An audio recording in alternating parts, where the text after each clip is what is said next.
Kia ora, comrade. I said that quite. The definition of university that I like best is that the university is a special school and sheltered workshop for intellectuals. If we can actually work through the implications of that and get general societal agreement about that, I think we'll all be much happier and better off. But unfortunately, that is not the consensus view of what a university is. So what I want to present today is another viewpoint, and it's one that actually came out of that period in the beginning of the 21st century when we had the Tertiary Education Advisory Commission, and there was a lot of debate about the shape of the tertiary education sector and the place of universities within it. And I think that you can define a university as occupying a space. And the space is defined, first of all, by the nature of the knowledge or skill domain that it is engaged in developing. And this is some psychology here. Fundamentally, we can divide knowledge and skills domain into those which are extremely high in their cognitive content, they're called declarative knowledge in psychology, through to those that are extremely high in procedural knowledge. To give an example of what this is, we hope that Piri Wipu is extremely high in procedural knowledge when he kicks goals on Saturday night.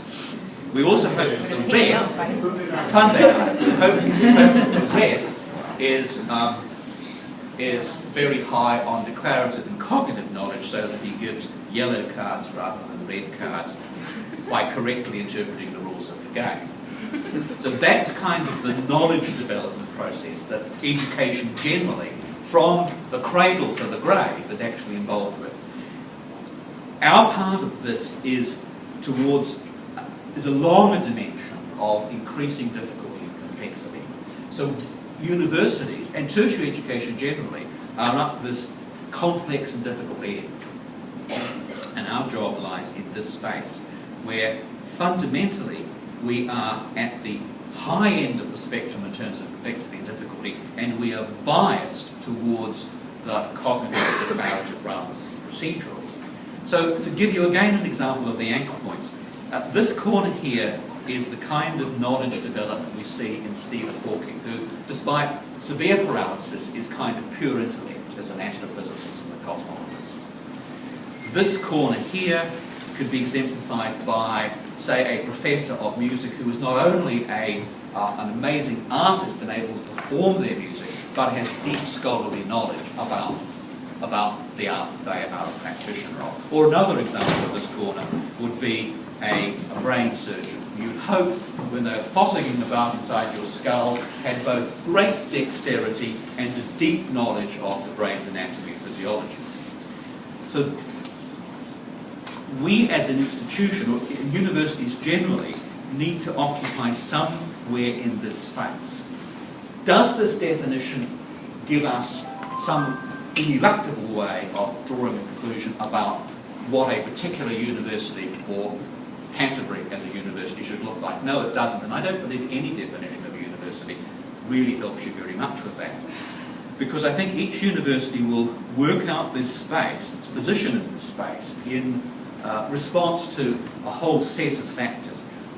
One of the major factors has to do with what the provision of other tertiary education is like in the region of the locality where the university works, and it will also be affected by its resourcing.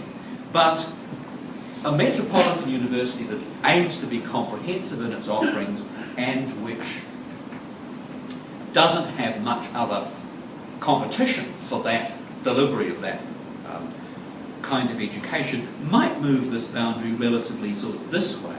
On the other hand, the university that the City of New York is proposing to encourage the development of by the provision of $100 million US and more in subsidy, which is to create a New York equivalent of MIT, would occupy a much smaller part of this space, somewhere very much up this end.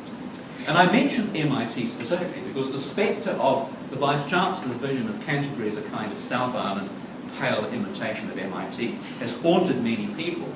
But let me just say that underpinning New York City's decision is the realization that the graduates of MIT collectively, each year, in their economic activity in the American economy, produce gross domestic product equivalent to that of Brazil. And one of the things we might need to think about is that if we don't make some of these kinds of changes, perhaps to move ourselves into further away from this boundary and more into this high complexity and challenge area, we might be condemning ourselves, our city, our region and our nation to the continuation of a sort of diminishing state of genteel poverty.